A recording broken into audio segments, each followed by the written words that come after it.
जय हिंद दोस्तों। वेस्ट बंगाल की राजधानी कोलकाता शहर में आरजी कौर हॉस्पिटल नाम से एक हॉस्पिटल है। वहाँ एक 31 साल की लेडी ट्रेनिंग डॉक्टर, उसका नाम है मौमिता देवनाथ। वो दरअसल डॉक्टर की ट्रेनिंग ले रही थी और वो लगातार 36 घंटे तक काम करने के बाद बहुत ज़्यादा थक गई थी।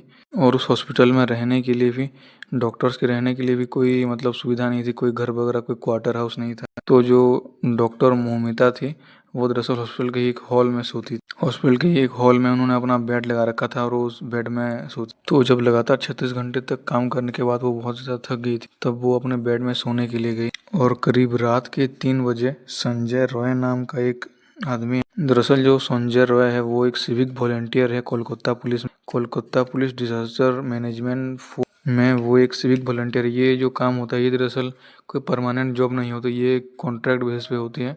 कॉन्ट्रैक्ट लिया होगा उसने कुछ टाइम के लिए, कुछ महीनों के लिए या फिर कुछ 1-1.5 सालों के लिए, और तब तक वो इस काम को करे। तो जो संजय रॉय होता है वो दरअसल रात के करीब 3 बजे डॉक्टर मोमिता के उस हॉल में आता है और डॉक्टर मोमिता का तो पहले रेप करता है, फिर उनको बहुत ही ज़्यादा दर्दनाक तरीके से मार। डॉक्टर मोमिता के जो दोनों पैर वो बिल्कुल सीधे दोनों तरफ खुले हुए थे। उनका लेफ्ट पैर बिल्कुल लेफ्ट साइड में 90 डिग्री के एंगल में खुला हुआ था। उनका राइट पैर जो जो था वो राइट साइड में बिल्कुल 90 डिग्री के एंगल में खुला हुआ था। और उनका जो चश्मा था वो बिल्कुल उनके चेहरे के अंदर घुस गया था। उनके चेहरे में बहुत ज़्यादा चोट लगी थी, बहुत ही ज़्यादा खतरनाक हालत हो गई थी उनकी। और जो संजय था उसने डॉक्टर मोमिता का करीब 3 बजे से लेकर 5 बजे तक रेप किया, फिर उसका मर्डर कर दिया और फिर वो वहाँ से चला गया। उसके बाद सुबह जब लोगों ने देखा तो डॉक्टर मोमिता की जो लाश थी वो बिल्कुल अधनंग अर्धनंगी हालत में वहाँ पे पड़ी हुई थी। उनके शरीर में कपड़ा भी नहीं था। और उनकी फैमिली को जब कॉल किया गया तो लोगों ने उनकी फैमिली को कॉल करके बताया कि उनकी जो बेटी है डॉक्टर मोमिता, उसने सुसाइड किया हुआ है। लेकिन देख के साफ पता चल रहा था कि उसका मर्डर हुआ है, उसका रेप हुआ है। और जो संजय रॉय ने उसका रेप और मर्डर किया था उसके भी काफ़ी सारे प्रूफ मिले गए हैं। जिस हॉल में डॉक्टर मोमिता सोई थी उस हॉल में एंट्री करने के दरअसल 2 गेट हैं। एक गेट पे कैमरा नहीं लगा हुआ है, दूसरे गेट पे कैमरा लगा हुआ है, सीसीटीवी कैमरा। तो सीसीटीवी कैमरे के फुटेज में जब देखा गया तो संजय रॉय उस हॉल में जब एंट्री करता है तब उसके गले में एक ब्लूटूथ हेडसेट रहता है, और जब वो वहाँ से निकलता है तब उसके गले में वो ब्लूटूथ हेडसेट नहीं रहता। और दरअसल जिस जगह पे डॉक्टर मोमिता का मर्डर हुआ था, रेप हुआ था, उस जगह के पास ही उसका जो ब्लूटूथ हेडसेट है वो मिलता है। और उससे भी बड़ा एविडेंस ये मिलता है कि जो ब्लूटूथ हेडसेट था वो दरअसल संजय रॉय के मोबाइल से ही कनेक्टेड था।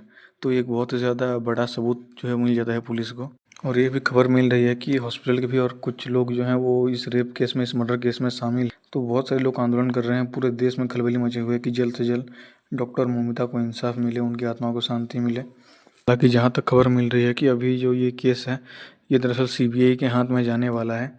दोस्तों, शायद इस रेप केस में, इस मर्डर केस में और भी बहुत सारे लोग शामिल हैं। ऐसा इसलिए है क्योंकि जब सारा कांड हो गया और सब लोग जब आंदोलन कर रहे थे तब इन लोगों को, जो लोग आंदोलन कर रहे थे, इन सब लोगों को, आंदोलन करने वाले लोगों को धमकी भी दी गई गुंडों की तरफ से, हम तुमको जान से मार डालेंगे, आंदोलन मत करो, ऐसा काम मत करो। और उसके बाद भी बहुत सारे गुंडों ने हॉस्पिटल के ऊपर भी हमला किया था। बहुत सारे एविडेंसेस को मिटाने की कोशिश की हॉस्पिटल में, और हॉस्पिटल को तोड़ने फोड़ने की कोशिश की। इसका यही बनता है कि इस रेप और मर्डर केस के पीछे बहुत ही बड़ा हाथ रहा है किसी का। और दोस्तों, जो लोग भी इसके खिलाफ प्रोटेस्ट कर रहे हैं ये बहुत सही चीज़ें, हमें ये सब को सहना नहीं चाहिए। लेकिन ये प्रोटेस्ट है, ये कैंडल लेके और इतनी शांति से प्रोटेस्ट करने में कुछ भी नहीं होगा। देखिए, हम जिस देश में पैदा हुए हैं, हमारी संस्कृति ऐसी है कि एक नारी के सम्मान के लिए महाभारत जैसा युद्ध हो गया था, रामायण जैसा युद्ध हो गया था, पूरी लंका जल गई थी। हमें जागरूक होने की ज़रूरत है, बहुत ही ज़्यादा ज़रूरत है। और ये बहुत ही ज़्यादा आश्चर्य की बात है कि कहाँ से ऐसे लोग हमारे समाज में पैदा हो गए हैं।